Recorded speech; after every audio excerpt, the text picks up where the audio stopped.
keep enjoy the video. Hai guys, gimana kabarnya hari ini?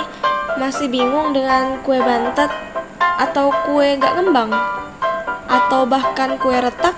Di sini aku punya solusinya buat kalian. Semoga kejawab ya. Jadi simak sampai habis. Make sure kalian jangan skip video ini karena ini pastinya bermanfaat. Kalau nggak sekarang, kapan lagi kalian tahu? Ini aku ada yang pertama tipe adonannya agak cair. Di sini aku baru aja ngasih mentega cair. Jadi untuk tipe adonan yang agak cair ini biasa kita masuk cairannya itu kayak margarin cair, minyak, susu, santan, air. Itu biasa untuk buat bolu-bolu gitu. Kita harus pastikan dia itu merata pas kita ngaduknya, teknik aduk balik.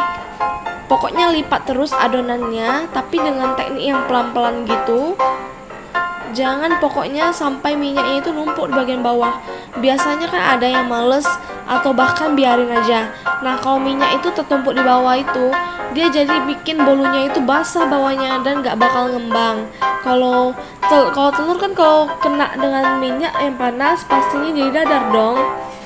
Bukannya malah ngembang, malah jadi telur dadar. Nah kita gak mau kan buat bolu yang kayak gitu.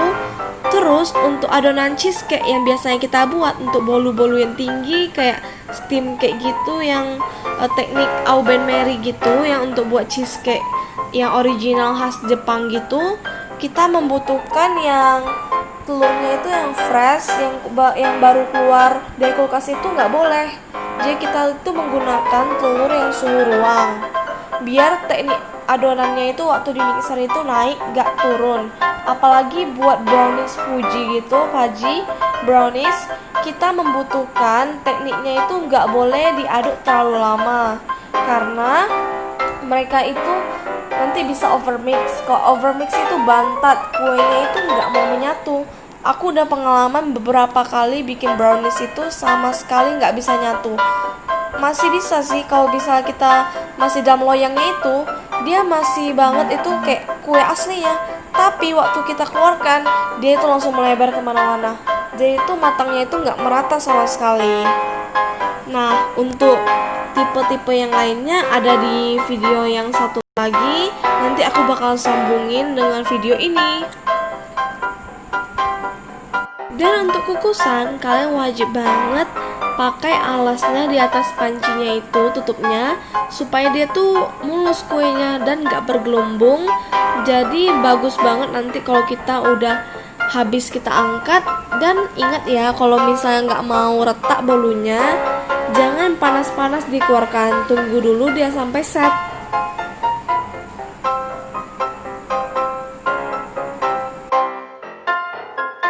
Nah ini dia, aku recordnya di hari yang berbeda.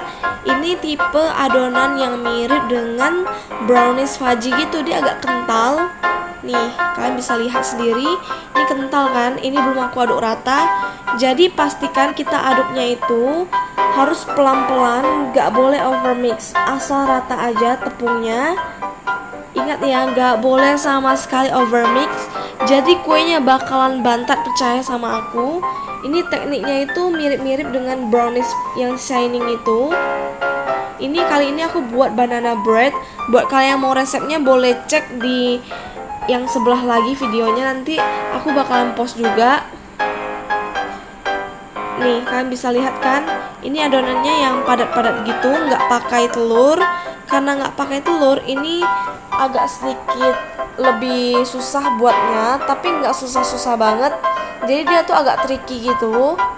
Jadi ini tuh nanti ujung-ujungnya kita pakai cairan. Kalau untuk yang tanpa telur gini, kita membutuhkan sedikit lebih banyak cairan dibanding yang pakai telur. Aku juga mau kasih tips ke teman-teman yang banyak banget masalahnya nggak tahu ukuran suhunya untuk baking gimana. Aku bakalan kasih tahu. Yang pertama, untuk bolu kita memakai suhu oven sekitar 150 sampai 170 atau 180 derajat Celcius.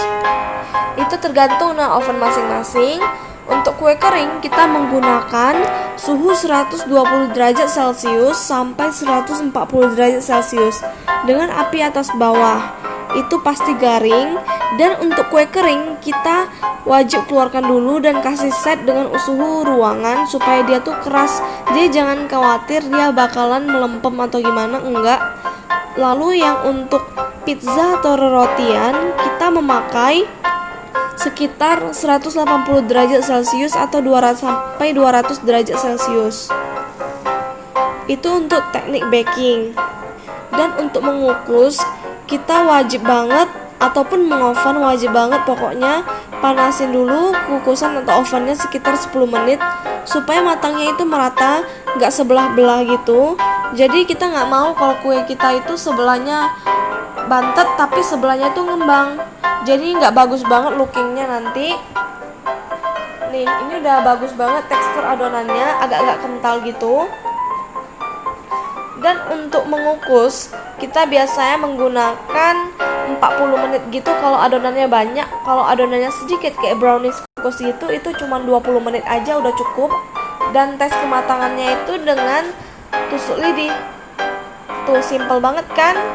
So buat kalian yang penasaran pasti udah kejawab banget karena ini super lengkap banget. Dan jangan lupa di subscribe, like, dan komen ya. Thank you.